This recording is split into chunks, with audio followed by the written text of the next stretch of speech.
isn't afraid to slice and dice her foes from the shadows or face to face. Make sure to leave us a comment and subscribe to Heroes of the Storm on YouTube and around the web, and we'll see you in the Nexus. I'll see you in the shadows. And you might see Valeera next week, because that's when we switch over to that patch. That'll be exciting. I think she'll make a a little bit of a showing at least. I don't think she'll be insanely dominant unless I'm missing a heavy synergy, but overall, yeah, she will have some kind of impact for sure on the meta. Well, with Varian, that could be pretty scary, especially since we're already seeing some scary Varian plays coming out from B-Step so far in this series, at least in the first game, and then proving they don't even need Varian in order to make their Tyrande comp work. Yeah, now it's going to come down to, does Freedom isolate the Tyrande, or do they let it through and they, have the answers? Well, it all comes down to a map once again, so let's check out our Battleground pool and see if Team Freedom is changing things up and wants to go for a Battleground pick, or if they once again will allow B-Step to choose the area of battle. We'll see, as B-Step is going to choose Battlefield of Eternity. How am I not surprised? And of all of the Battlegrounds for Tyrande. The only map where Tyrande I would actually consider overly viable. That is, she's like the Artanis. She just, the one-trick pony that is BOE. That being said, obviously had success here already against Freedom in the last 2 games with Varian. They have to ban her. This is the only map you can get away with picking her that high in rotation and not losing your draft. I honestly feel like either they have to, have the answer, whether they think that's Medivh. The problem with BOE is that you can't out-macro her anymore. You have to just stop the kill potential. What does Freedom want to ban? Are they worried about Varian still? Do they think it's Tyrande who's the bigger problem? Is there something else up B-Step's sleeve for Battlefield of Eternity? It could. You obviously know that Freedom is sitting here. Do we ban Tyrande? Do we ban Tyrande? Do we ban Tyrande? And either way, they should have the the backup plan on once they ban the Tyrande, what OPs can we be able to pick up for ourselves? For B-Step's start, Malfurion. Malfurion. They're gonna let it through. What if they... Surely they don't. They're going to let it through. Pick it. No, they aren't. I don't think so. I think what they're going to do is they're going to move into Kharazim and just palm whenever it comes out. Is now the focus, I think, with the Malfurion ban. Or, they could pick it themselves. They very much could. Artanis removed. It's a little focus toward Dansky. B-Step, when we interviewed King Caffeine, he had a shout out to Dansky. Specifically, saying that he always trades up. So wanting to take out Artanis. Again, it is his best battleground, but Tassadar is Freedom's pick.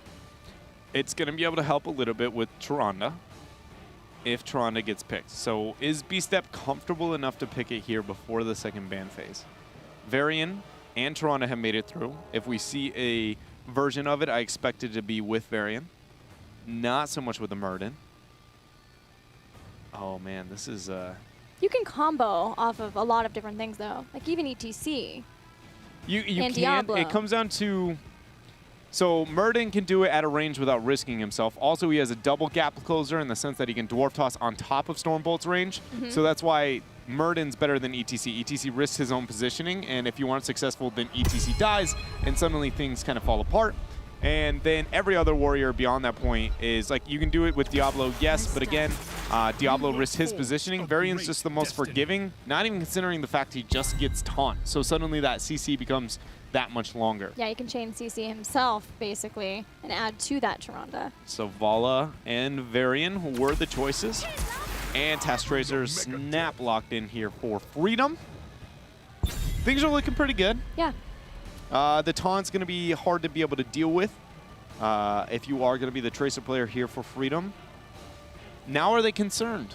Are they concerned about the Tyrande? The fact that they have such a squirrely, response of a composition, it's going to be harder, but it's also point-and-click CC on Varian. It's not like a skill shot. If it was Murden, I'd be like, I got this. I'll dodge it all day. And if I don't, just let me know when cleanses off cooldown, playing with a little bit more passive.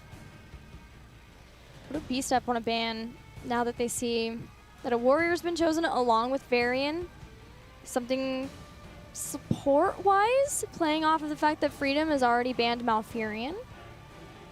I think it's going to be, it's either Lee, oh man, this is tough because Freedom want to ban, they want Falstad or they want a Li Ming on their team, but B-Step also want one of those too, so it's like B-Step can ban one and see if they can force a response in either direction. Now Freedom, are they going to be able to ban one of those two, or are they going to focus more onto the supports even farther? Are they going to ban the Tyrande? They're hovering it. I wonder if B-Step want to go into Sylvanas. Ooh, they could. By banning Ragnaros. Is this? Chromie?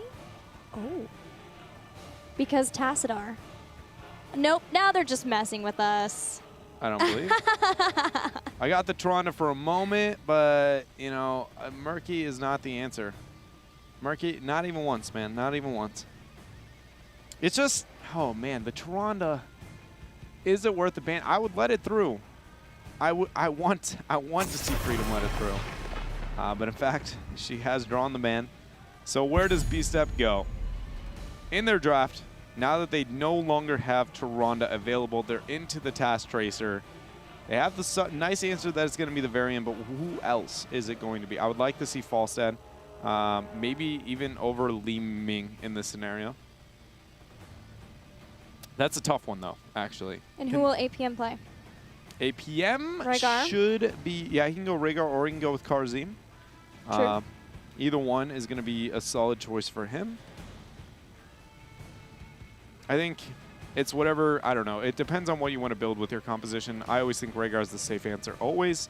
But I do like Karzim on this map, but into Tracer specifically, Karzim doesn't do too much. It's going to be Thrall and Li Ming is the transition hero.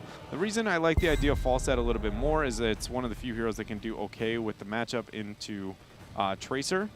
Just because when she's diving, having the shield with max health, it's not that you win the trade, but it's one of the few that just doesn't just lose the trade.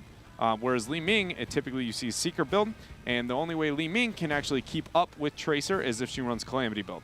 So then when Tracer gets up in your face, you throw a whole rotation, you Calamity on top, and suddenly you almost went even into the trade. So now the map doesn't complement the Li Ming, but then I also like the idea of denying it because Tracer Li Ming together is such a win harder composition. So it's a little bit of a deny, and I know that got a little meta really fast, but that's why I was kind of torn between those two picks here on the side of B-Step. So 2 picks left for Freedom. Karzim, Falstad. I really hope it's Falstad. It's not going to be, but I want it to be a Falstad. I think Falstad's probably one of the most underestimated heroes in North America right now. Yeah. Especially on BOE. Yeah, you see him so much already in Korea. Yeah, I don't know what happened that made people not like him on this map. He can soak for free. If he dies, it's usually very forgiving. You can Gus whenever things get hairy, but beyond all else, he has he's got solid race. He's got solid poke. He's got almost everything you could want for a hero on Battlefield of Eternity outside of a mount itself, you know? So I've just been surprised to see that fall off so drastically here in the North American scene. Beast up here, picking the support. Is it going to be the Rhaegar? Well, I'd have thought if it's not going to be. Is there anybody who would help follow up with Varian a little bit better that they would be considering? Malf or Uther are the only two. And that's why.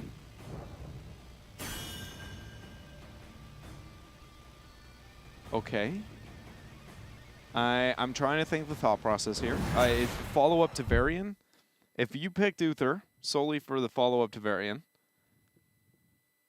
I want to commend your Uther for somehow having the most aggressive forward positioning in the world without just dying. What about the other way around? Uther friends somebody, stuns them, Varian has the follow-up from there. I mean, that's pretty neat. You know, you can run the having Shrink Ray at 13, moving into Benediction double stun. I mean, that's always cool. It's one of the most appealing parts of being like an Uther player is you actually have a lot of, you know, I can set up the kills for my team rather than following up. Again, with Malfurion, that's a optimistic thing for him too, but it's going to be able to help. It's a less scary when it comes to the Rhaegar having the Ancestral with the Tracer Pulse Ball onto him. But what about Divine Shield for that? Yeah, well, that's what I'm saying. It's safer than that, and that's I think the main thought process. But outside of that, no situation do I look at Uther as a more valuable pick, outside of just stopping the reset potential. But even then, you lose a little bit more on the race. I honestly feel like he's going to be pretty easily outpoked and traded in a lot of scenarios. and there's no hyper carry to really justify Divine Shield. Maybe Storm. I'm gonna say doubt it, but it's a route you can go. We keep hoping, right? Yeah, that we get Divine Shield or Divine Storm from one of these Uther players. The Ghost of Uther once again showing up just randomly in HGC when he does make an appearance. And we'll see if that's the pick needed for B-Step to close out this series. We're headed into Battlefield of Eternity. This drafts of this series, man. Things have just... I don't know. It's not even, I don't even know why I expect any different at this point. It's not like this was the only series that was this way. It's been almost feels like all of week 3 has been week of the, I don't know, all over meta. Either way, we see B-Step making some adjustments, Li Ming not going into Force Armor. Astral Presence for prolonged poking. Yeah, it's going to help with the mana, hurt with the survivability. Iron Fist for Karazim. Tastadar doing his thing. Frisbee build out of the Uther. Q on Vala. Thrall's got to decide when he wants to go, if he wants to go to block or if he wants to go with Lightning. And he's waiting to say who he is lightning against? Yeah. He's going to go for Lightning. But the teams are postured on opposite sides. It looks like it's going to be a forced 1-4 here. Makes sense for Freedom to try and do this purely because their laning isn't great, and they are more focused on getting picks whenever they can. So I asked K1 Pro why he played Thrall and Ragnaros. Yes. And he said that it was kind of a mixture of iDream wanting to play some different things, McIntyre's melees wanting to play some different things too, and then K1 Pro sort of finding this like new love for heroes over again by playing melees because he realized how much he can do for his team on melee. So he said expect him sometimes to be them, and in this case he'll be playing Thrall. You know, I can honestly, that last one sounds the most K1 response I've ever heard in my life. It's like, no, I just feel like I can do more from here, so I'm just going to play this from now on. You know, how does that work? You know, much like we've seen, Zuno has that kind of thought process at times depending on what role he's going to end up playing. But in the end, Zuno has always returned, and it seems I'd be willing to bet that I think K1 will as well, unless his team finds some kind of new life here. For now, though, we are waiting on the Immortals to spawn as the laning phase is about as passive as she can get here. Good job, though, on the side of B-Step to be able to knock out the wall. Proper response on the side of Freedom. Everybody's trying to figure it out, and can't help but feel like 1 through 9, Freedom's got a rather significant upper hand. I expect them to kind of blow this early game out of proportion. There's going to be the Uther Sun onto Zugrug. The rotation that has been in, and Greymane is the one who is starting to work on taking down the Red Immortal. That is one of the benefits of having Greymane that we've seen before, is that he's left untouched as a Worgen. He does quite a lot of damage very quickly. That's a missed Pulse Bomb. Nazmus in trouble, gets hit by the Immortal stun too, but somehow survives. That was very sloppy on the side of Nazmus. Not only was it a dash into melee range and then a dash to be able to completely miss, but then whiffing the Pulse Bomb and then recalling right into everything of B-Step. How he survived, I do not know. But if that is going to be the future of this Tracer game, you know, that statement about dominating 1 through 9, I take it all back. We'll see if Nazmus is going to be able to clean it up here. I have faith, but for now, B-Step with the proper response is going to be able to get a lot of damage out here. Going to kick it into the halftime show for now. But it's close. It is. It is, mainly because the Tracer trade was more than favorable on the side of B-Step. We'll see if that continues. I am surprised to see Nazmus and Greymane. The fact that Greymane isn't here, Nazmus should be backing for his Pulse Bomb. Speaking of Pulse Bomb, there's a lot of damage there going on to Nazmus. He's now trying to be able to pull away. There's going to be the stun. APM is knocked away. Nazmus goes in, gets the recall out. Didn't have Parting Gift yet. He didn't have Parting Gift, so he's not going to be able to confirm the damage. Greymane is still staying back, and that is going to be a kill on to Li Ming, what Freedom needed here. That was so important because those health bars of Freedom are very low. This time, Pulse Bomb hits, and a second kill for Team Freedom. I like to believe that he tried to drop a B-Step there before he went down, knowing that there was no fade. You see that moment of hesitation? That was an attempt at B-Step, I believe. But yeah, Freedom here. Again, a little, I got to keep my eyes on Nazmus here the rest of this game after those couple of decisions there, because very close to punishing the team. But for now, he will have the shielded Immortal. They're looking towards B-Step here. Warbringer has come into play. Prop shield there on Uther at 4. That is so old school. That, yeah, for those, I don't even know. It's so old. I don't even know. Like, it's at a point where I don't know if it's worth explaining when it was big and why it was and what's changed. It's so weird with very old school things like this. Essentially, Protective Shield used to be a percentile of max health. Then it got nerfed and put to only a specific amount of HP, suddenly falling drastically out of favor. Actually, no, it transitioned 2%, not the base that was absurd. It was like 800 or not really. That was way too high. But it scaled insanely high. So then suddenly you could use it on squishies and keep them alive. But then they changed it percentages, so then it was only valuable on warriors. Sorry, I had my history of heroes backwards here. That's actually really disappointing considering I was a support main, and Uther is probably my second most played competitive support. That's actually embarrassing. I regret everything, but also nothing at the same time. The thick skin pick for Greymane has block stacks. Makes us think that we're going to see further into focus on the Greymane build for Dansky, but he has played some melees before. Like we talked about, he used to be the Artanis player, or still has been Artanis player for Team Freedom, and allows him to try to be in Worgen form more without having to go back out of it, being forced out of it, so that he can get that damage bonus in Worgen form, especially for the Immortal.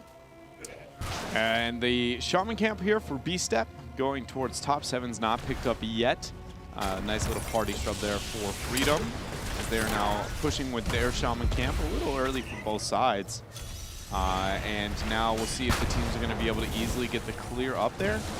So it's so interesting to see that both teams decided to be able to get the cap early there, mirroring one another. But there's going to be the Shaman cleared on one half, Shaman clear on the other. Immortals are up. Let's do it. Calamity is the choice at 7 for Li Ming, so a lot less poke there, but more skirmish potential when it comes to the Tracer. Greymane had to finish clearing the bruisers in top. B-Step cleared the Shaman faster, and in moving up to defend Team Freedom, Zugrug did take some damage, but is starting to be healed back up from collusion ever so slowly, as Karzim can do. And Zugrug will move back into the position of trying to soak all of these shots away from hitting the Blue Immortal as much as he can, especially from Li Ming. Yeah, and there's going to be one stun combo. The follow-up, as you said, was on to Zugrug. Is that really the reason for picking Uther? If the follow-up CC to Varian was the reason to pick Uther, that's... I'm sure Divine Shield plays a big part of it too. Yeah, I mean, yeah. Or Storm. Always keep it, you know, never forget. Yeah, right? Remember the days? I do. Anybody who played at that era was just like, oh, remember when Uther could do anything and everything? He had awesome CC that was impossible to miss. He had Sprint, he had Rewind, and in fact, when he was dead, he still could use all his spells. Storm? Including his heroics. Woo! Look at him. It's like, imagine if Leoric Ghost could entomb. Like that. In no world is that fun. That's what Uther used to do. But for now, he's back in his lonely self. B-Step has really taken us on a history lesson of Heroes of the Storm today, haven't they? And, you know? Remember when? Reminiscing. The good old like days. Isn't there that really sad country song called Remembered When? And a really depressing, you sad have tone? went into the genre of music I probably know the least amount about. Yeah, sorry, that's the Wyoming showing at me. I take it back. But here we go. It's halftime phase been kicked in. Overall, it's been B-Step there with McIntyre and the Li Ming getting the damage out there. Even though Seeker build was not the route, Nasmus has had little to no influence on this game. One pulse bomb kill on Vala so far. One pulse bomb kill on Vala is about it. Typically at this point, Tracers have had a heyday on everything, especially when there's a Tassadar involved. He's just very, very passive. And I think a lot of focus and pressure has now been put onto him in this game. And it just doesn't feel like, at least so far, 8 minutes in, that he's managed to be able to do much here. I would say a lot of pressure in general is on all of Team Freedom at this point, because when they started, as you mentioned, they had nothing to lose. They were the underdogs. They were the Hero League warriors. And now coming in and actually having a shot, a miracle shot of maybe being able, oh, Nasmus is going to get hit here. That's going to force Zugrug to jump in. But now having the shot of maybe being able to get to the clash has changed a lot for them, and I wondered if the pressure would get to them at this point. There's going to be another pulse bomb to be able to connect. And overall, Freedom is winning on the race to 10. I would expect him to put more concentration onto that. But yeah, you know, it might even be the fact that B-Step actually is the underdog in this matchup for the first time ever. You know, Freedom has never had that. We expected them to win, and maybe that's something that's getting to them as well. Either way, K1 Pro is on retreat. No mana left. He's going to be going down. 10's picked up pretty soon here. Nasmus goes deep. He should be able to confirm at least one more kill. But in fact is more patient here as they back out towards the Immortal. Nasmus should go on the offense there with Dansky. There we go. 10 should be picked up soon, and this should be an Immortal. Cat's gonna dive in on top of Nasmus too. Still has one more blink charge, blinks back. There's a 10. 7-sided strike is gonna be the pickup. Mosh pit as well, go for the throw. And Quantum Spike for Tracer too. Yeah, it's just, are we going to see the Divine Storm? I know I keep saying that, and I keep honestly... How much of it is wishful thinking? Like 60%, 6.5 out of 10? Yeah, it's pretty wishful. Considering there's a Gray Main burst with go for the throw and, you know, Pulse Bomb, there's very few scenarios where you're like, well, what if I just CC them first, considering you're never going to get on Tracer if she's playing perfectly. Gray Main's your only answer, or the follow-up to Nasmus, but I've seen stranger things, like 2 Toronto comps in a row, you know? Not just one. That's true. We doubled down. So Toronto. At what point are we going to stop asking questions? Because would B-Step take us back that far? No. Oh, sad days. All right, here is the Blue Immortal starting to siege down the top fort for B-Step. Team Freedom have found some momentum in this game. The first game, really, in this entire series. Yeah, Nasmus with a good force wall onto Cap. Power slide to be able to follow up. Good cleanse coming out from APM to be able to peel him off. And the Immortal is going to be cleaned up relatively easy here. Kills still sit 3-0 in favor of Freedom. They look like they're going to be making a transition down to, you know, consider, are we, you know, wanting to get rid of this bottom fort? I think they do have the opportunity to do so. If not, at least get the camp. So, Team Freedom, likely, we're not expecting an Uther here from B-Step. How does the Divine Shield change what they're planning on doing? Divine Shield doesn't change anything. Like, Divine Shield is just a safer Ancestral. If anything, the only thing that changed is it made their chase, or excuse me, the race a little bit. Oh, this might be a moment. Taunt goes down. So does the, oh my goodness, that's going to be all the heroics here used on the side of Team Freedom as Dansky barely gets the roll out there. A 7-sided strike was used. Uther still in ghost form trying to heal up. He will be able to peel off for King Caffeine there.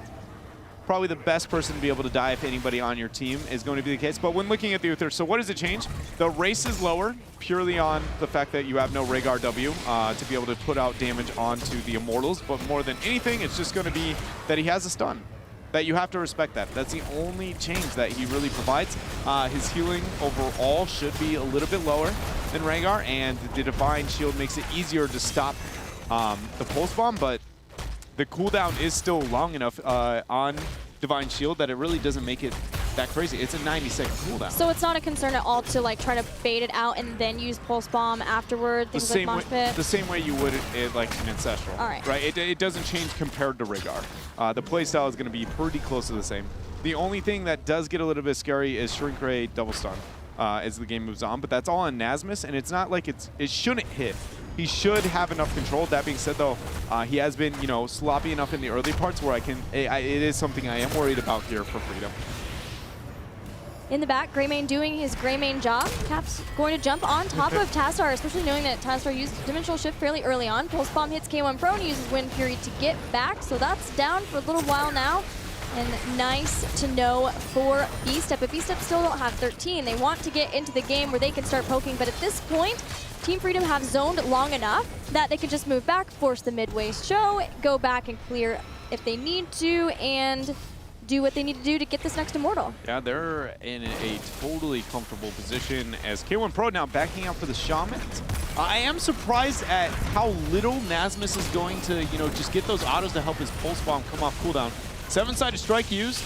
iDream, no mana, no health either after they go for the throw proc hits. It goes right onto K1 Pro directly after there's the Earthquake and Divine Shield. The taunt combo coming in. Power Slide. Mosh Pit instantly interrupted by McIntyre. He ends up costing him his life though. King Caffeine going down too. And it's only a matter of time. Uther's got the heal.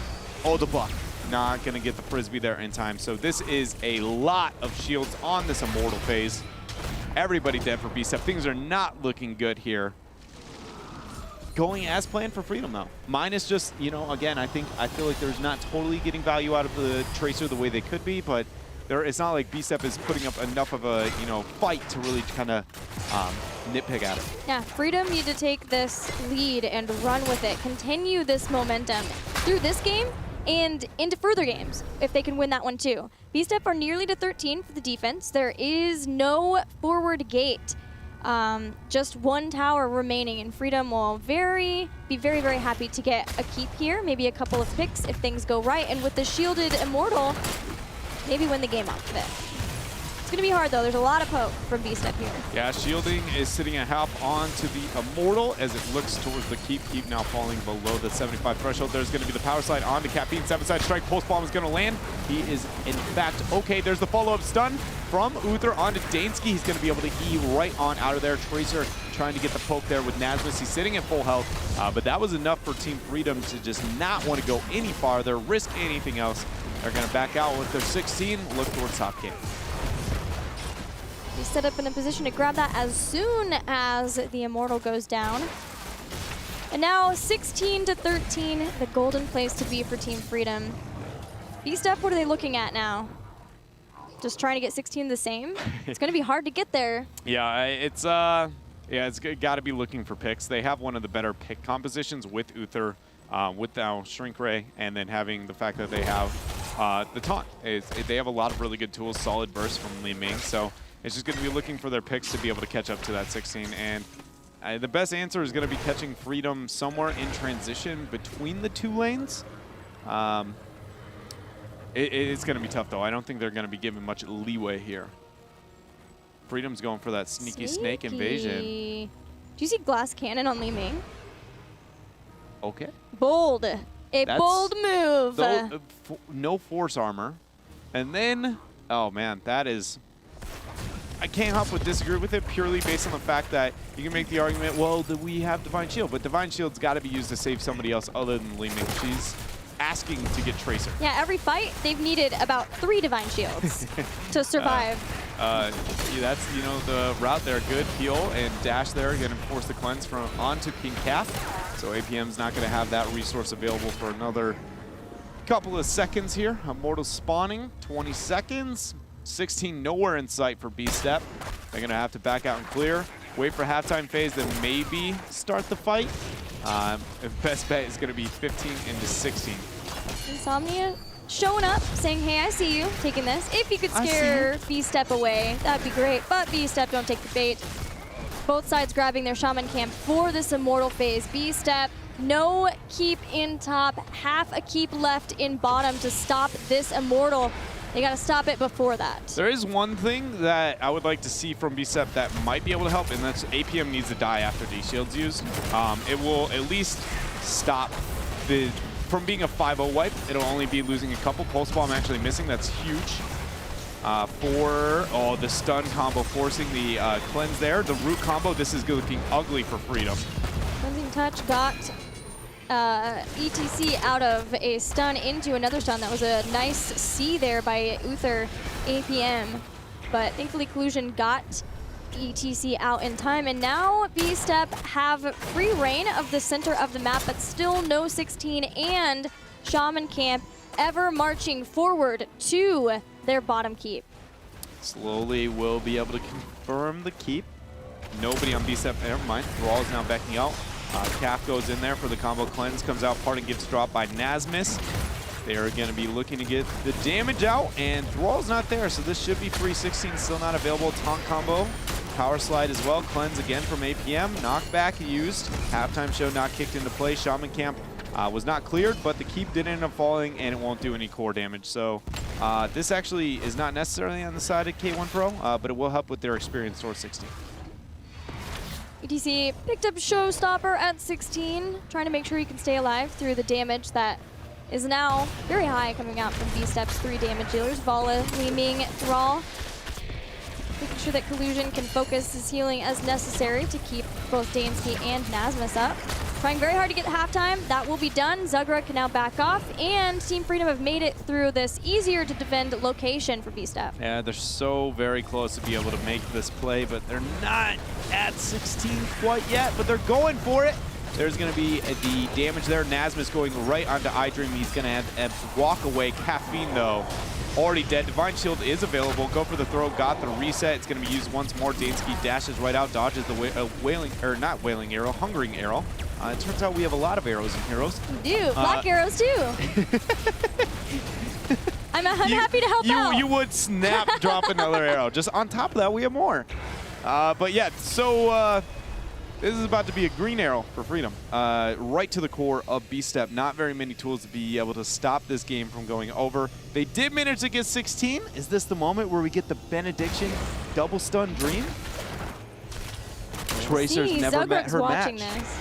Zugrug knows that the way B-Step defends here is to win the team fight outside of the Immortal and then take the Immortal down. McIntyre jumps in, damage comes out. K1 Pro is watching for his flanks, doing what K1 Pro loves to do. Divine Shield's been used already on top of Varian, but Zugrug is about to get taken down. Rain of Vengeance and the Uther W get a kill on ETC, but Nasmus and Greymane are going for the core. It's at 80%, 70%, 60 and falling. And Team Freedom being down and out in the last 2 games, all but taken out in the series, somehow find a victory in Game 3. They were able to ban Tyrande because it is Battlefield of Eternity in the second ban phase. So going forward, are they going to ban Tyrande? Are they willing to sacrifice that ban? Or are they in fact going to let it through? And if they do, does Team Freedom have the answer? That is my only thought, is because you got to remember, like, they gave them the opportunity by going to this map to allow a ban. It'd be effective enough. So now will Freedom do that onto the other ones? Because we only have no other map where Tyrande is, known to be successful. We'll see right after this commercial break when we return. Game number 4 between Team Freedom and B-Step.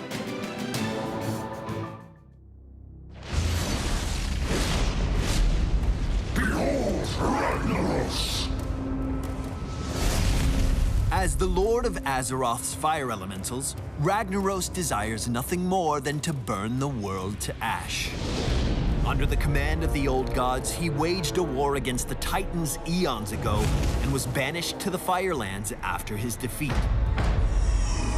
Ragnaros has returned to threaten Azeroth twice, once when he was summoned by the Dark Iron Dwarves, and again when Deathwing shattered the world. The Fire Lord now turns his rage toward the Nexus, intent on incinerating everyone and everything within it.